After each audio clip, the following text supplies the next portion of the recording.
Hello, good afternoon. Good evening and Hi. Ano ba? hello, good afternoon, good evening, and good morning to everyone. Hi, this is Liz and Ian again, and we are back on another episode of this new season Season 2 2. of the series we call Ian Yan and and Liz, Liz Life, Love, and Life, Biz. Love, and Biz. So if you are watching us live, let us know where you're watching us from. If you are, by the way, catching the replay later on, just also let us know where you are watching from. We would love to hear from wherever our page is reaching. Ayan, sorry, nabubulol ako.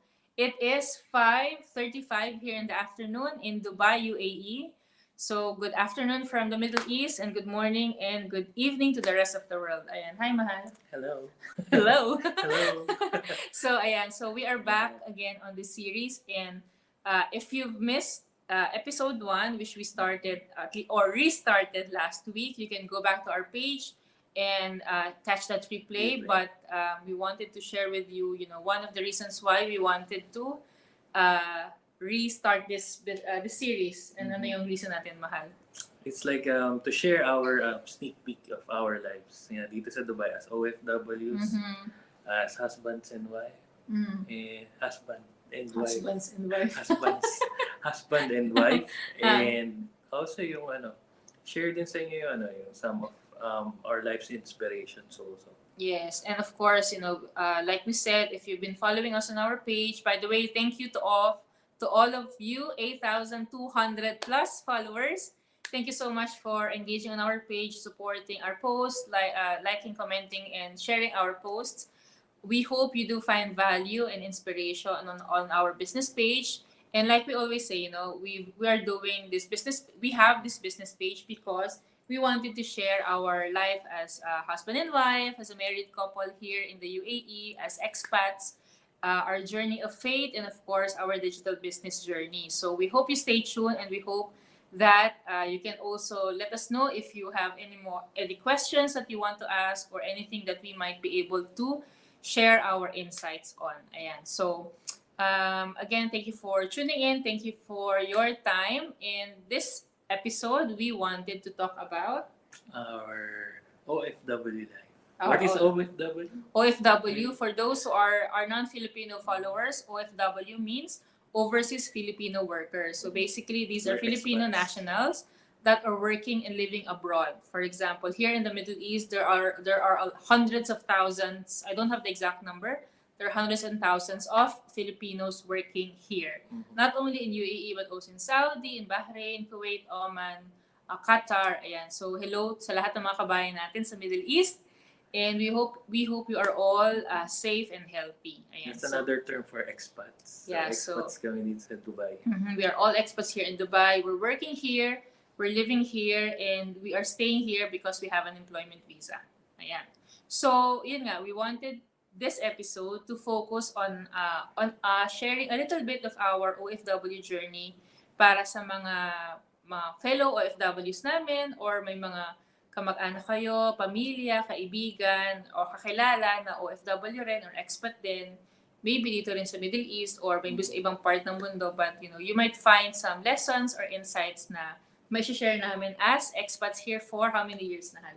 15 years. 15 years, of almost 16 years next year. So, matagal na kami dito sa UAE and we wanted to share a little bit of our story with you and hopefully you get some inspiration and value out of it.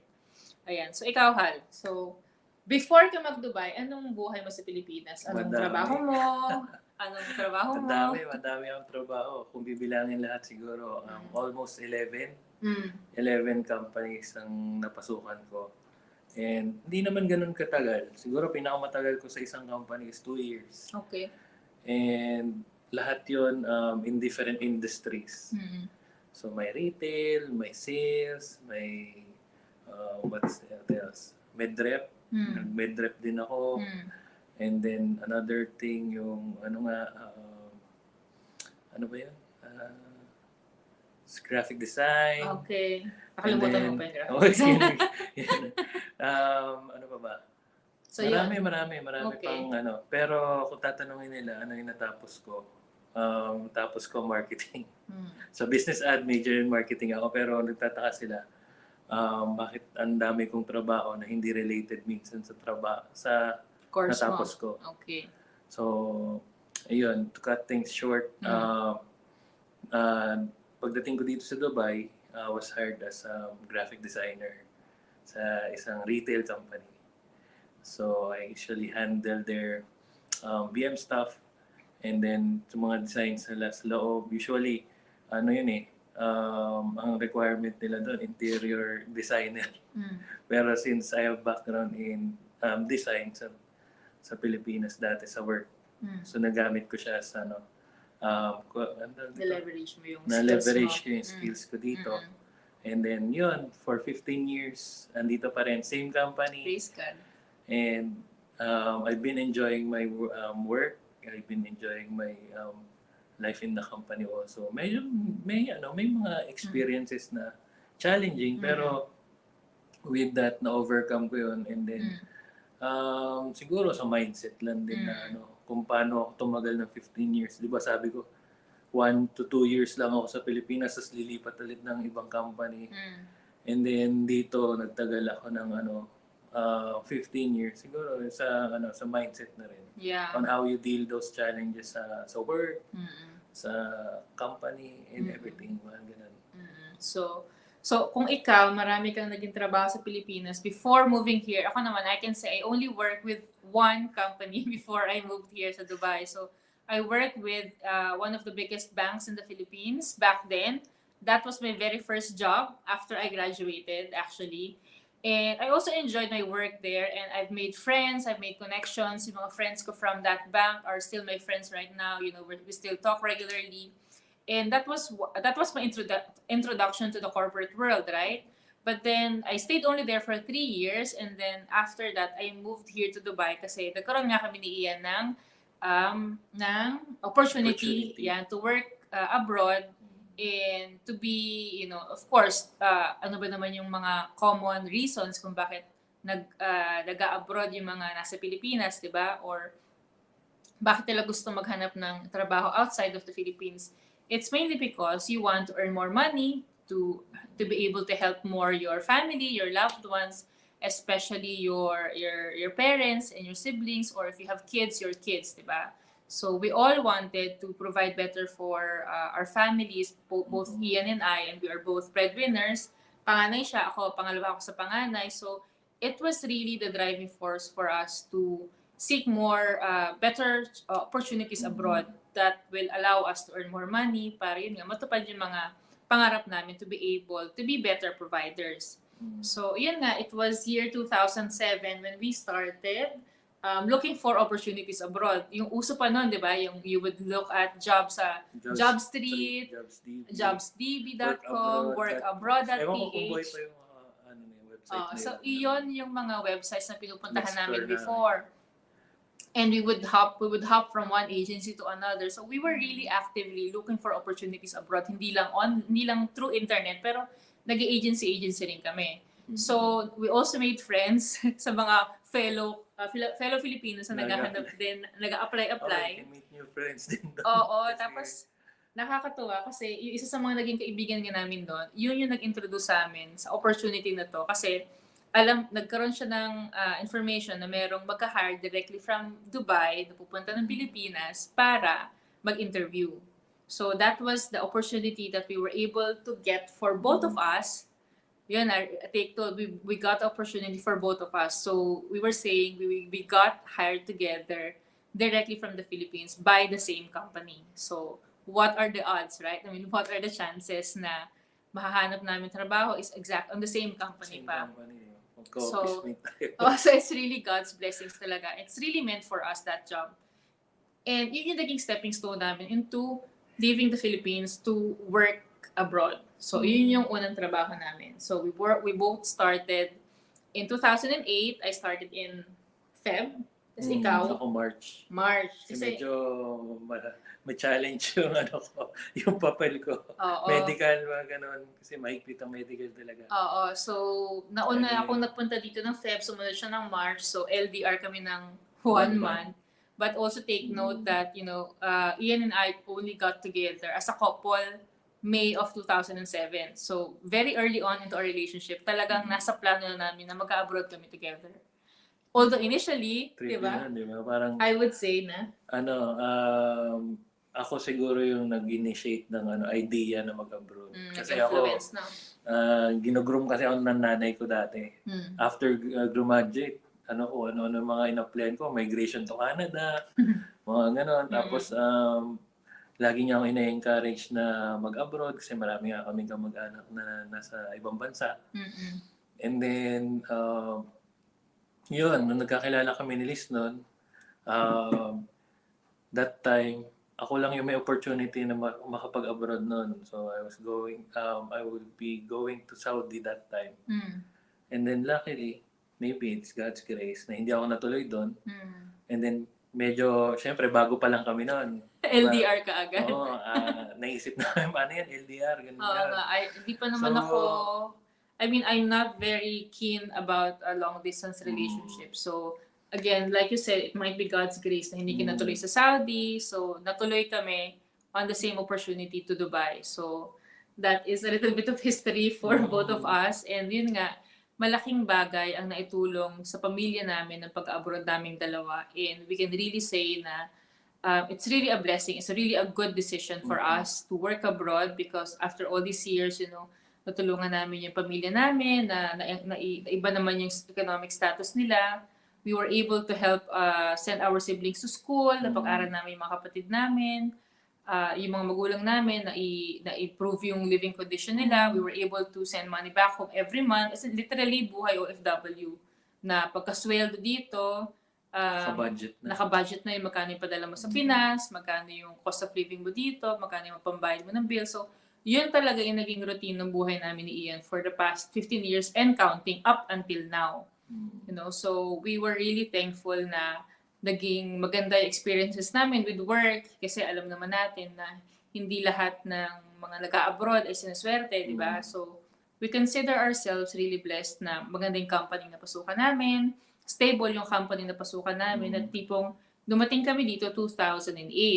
But remember, 2009, nagkaroon na ng financial crisis. Diba? So, nag-recession 2009, 2010. So, although wala kaming increase sa sweldo for 2 years, at least sumusweldo pa rin kami. At na-retain pa rin kami sa work. Hindi kami nawalan ng trabaho, which is malaking bagay. Diba? Dami rin nawalan that time ng trabaho. Oo. Mahirap kasi yun lang yung source of livelihood mo. Yes. Yung trabaho mo lang. So yun, yung time ng 2009. 2009, 2010. So thankfully naman, when things got better sa economy ng Dubai ng 2011, ganyan, so doon naman kami nag-level up in terms of career. So I was promoted, I was moved to a higher role with higher package and all of that. So yung mga ganong improvements sa buhay namin, talagang kumbaga, rin namin, ang tawag, parang ginapang din talaga namin. Step by step. Step by step talaga. So, sa corporate world, di ba gano'n? Oo, yung talaga. step by step. Yes, kasi may ladder One step at a time yung ladder ng corporate talaga. So, yun talaga. Super thankful talaga kami for the opportunity to be able to work abroad. Yun nga, matupad yung mga pangarap namin, pa isa-isa. And talagang, ito rin yung company na yung mga kaibigan namin. Nagkaroon kami ng maraming kaibigan Pilipino rin. Filipinos and non-Filipinos, but mostly yung mga kaibigan namin Pinoy na hanggang ngayon, kaibigan pa rin namin, di ba? So, isa rin yon sa mga nakatulong why we enjoyed our life here in the UAE. Di ba? Hindi, syempre, naku-homesick pa din, pero iba rin kasi yung may set of friends ka rin dito, may mga nami-meet ka rin over the weekend, nakasama mo mag-park, or mag-beach, or mag-mall, or what, di ba? Tsaka kaya hindi rin kami homesick dahil we had this opportunity rin na working in the Middle East na makauwi every year. So, mostly ng mga nagtatrabaho sa Middle East, they have a chance to go home for 1 month na magbakasyon sa Pilipinas with their family. So, nakakasama namin sila every year. So, that's why naging preference din namin ang pagtatrabaho dito. Yeah.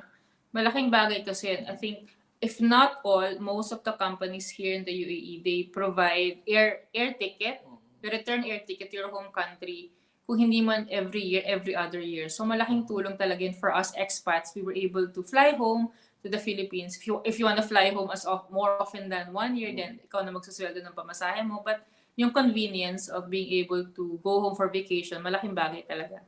And yun nga, nagkaroon kami ng sets of friends dito. Yung mga flatmates din namin, yung mga kasama namin sa bahay. Kasi syempre, if you started working here at, a slightly lower salary, tapos nagbi-build ka pa ng mga bayarin, nagbabayad ka pa ng mga bayarin mo, hindi ka naman agad magre-rent ng ng studio or 1 bedroom for you, di ba? So, we were staying with friends, we were sharing a 2-bedroom apartment with a lot of friends.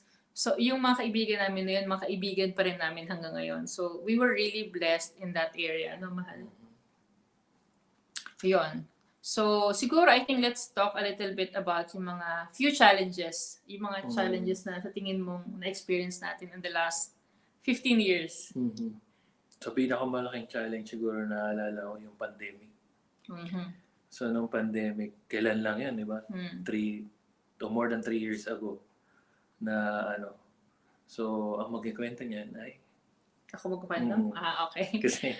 sige. So, siguro I think if there would be isa sa mga biggest struggles namin was really the pandemic, because as we all know, hindi lang naman kami, not only our industry, which is retail industry, was badly affected by the pandemic, but all of us, right? Because the world was shutting down, everybody cannot go out, we're all locked indoors, and the kind of industry that we have, because Ian and I were both working in retail. By the way, I'm a retail planner and supply chain professional, and Ian is working in graphic design. So basically, we're working both in retail, and we all know that the industry of retail is really badly affected, di ba? Kasi mga tindahan sarado, the malls are closed, so everybody is just working at home online. So we really felt the risk na yung trabaho namin, kasi marami kami nababalitaan that their jobs are, natatanggalan sila ng trabaho. Yung nabawasan na sweldo, I think, if not all, like 95% of the workforce here, nabawasan yung sweldo, around 40% average. Imagine, 40% na sweldo mo, nabawasan, di ba, during the pandemic. So, that was really the time na we feared for the security of our jobs. Kasi, although matagal na kami sa industry, we've been working in the industry for 10 plus years, there was still the fear na mariretain ko ba itong trabaho na to, considering everybody is, closing down because of the pandemic. So, I personally felt that because I was made redundant from my well-paying job noong 2020. Noong 2020, which is around July. So, imagine, yung only source of income ko during that time, for the however many years, yung sweldo lang talaga inaasahan kong finances para pambayad ng mga cost of living dito, pampadala sa Pilipinas, pambayad ng credit card, ng mga loan, everything. That was my only main source of income, and then nawala siya from me. So that was really a very challenging time. But, I know that I'm not the only one. I know there's a lot of people who experience the same thing. It's just different levels of experiences, right? Yung iba, mas nagkaroon siguro ng better way of handling things. Yung iba siguro may backup plan. But one of the best things that happened out of that is because, if you've been following our story, you would have known that literally 2 weeks before I was made redundant from that well-paying job is you were able to start our own online business. So nakapag-set up na kami of our own digital business that helped us, tied us through the months na wala akong work. I was able to focus on, the business, knowing the business, running the business, learning from it, and, making it successful. So, it's really one of the best things that came out of that struggle, kumbaga. Yeah, yun nga, witness ako sa struggle niya na yun. Kasi, ako naman, God is good because di ako nawalan ng trabaho that time. So, medyo challenging kasi isa na lang yung nagpapasok na income sa fixed income, no? Sa household namin. And then ang doon kumbaga yung usual routine namin na nababudget namin lahat ng maayos. Meron mga times talaga na kailangan namin i-juggle yung budgets namin para makasurvive, magkasya lahat. And then that time nung nawalan nga siya ng work, we've started this online business nga. It's good thing that she kept this online business kept her busy. Sa talagang mahirap din na time na hindi ka nga makalabas, tapos wala kang trabaho, Nag-worry ka tapos pa, nag-worry diba? ka pa. So malaking stress para sa mga taong nawalan ng trabaho that time na wala kang magawa. So that time, luckily, talagang na-set up namin tong opportunity na to, tong online business na ginagawa namin. And it helped her grow to nag-grow siya na another knowledge, another skill. Imagine, kasi from a corporate job, I was very busy, right? From 9 to 5, even 9 to 9. I work on weekends, I work on public holidays, I work on vacation. So, sanay ako sa pagiging busy. So, by the time na wala ako na work, imagine if I don't have anything else to do. Maybe I would focus on being stressed, on being worried, on being anxious, right?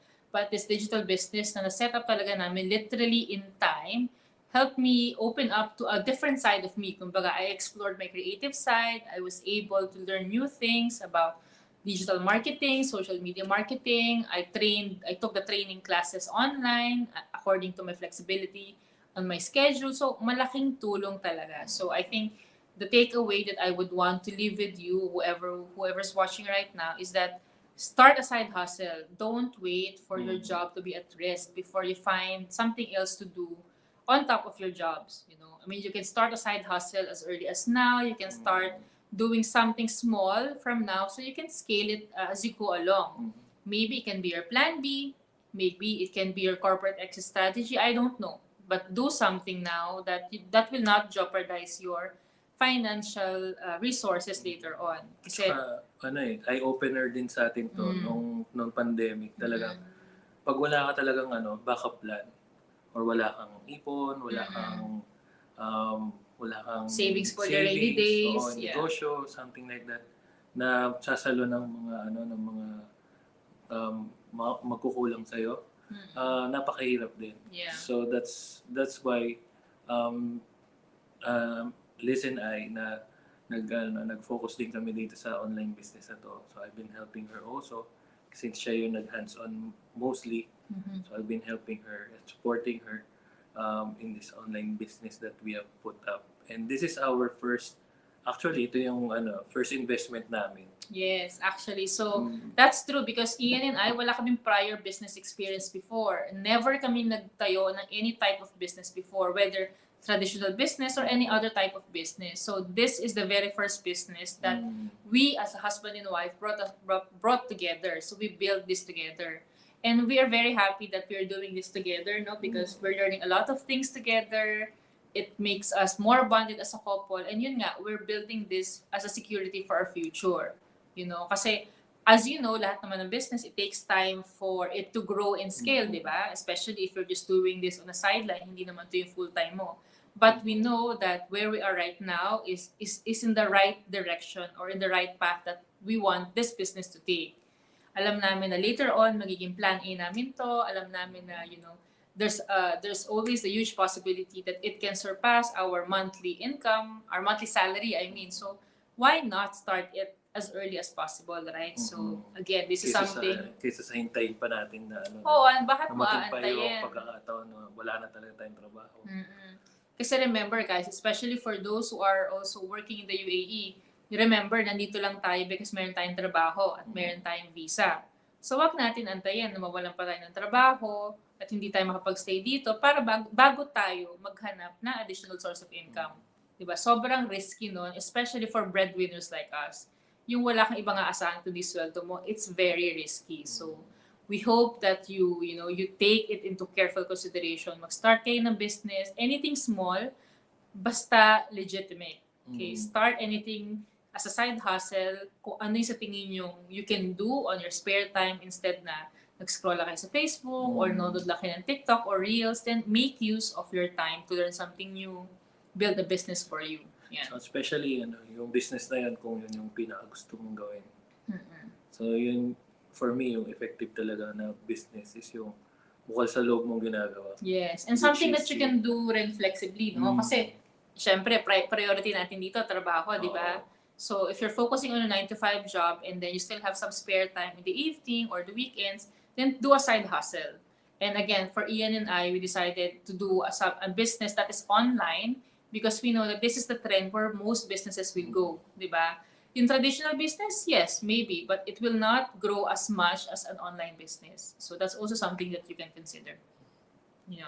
So again, thank you for all of those who have been watching. Again, this is Ian and Liz, our Sunday series called Ian and Liz, Life, Love, and Biz. And our second episode for today is about our OFW journey. So again, we started this series for us to share a little bit more about ourselves as husband and wife, as a married couple, as expats here in the Middle East, and of course, our digital business journey.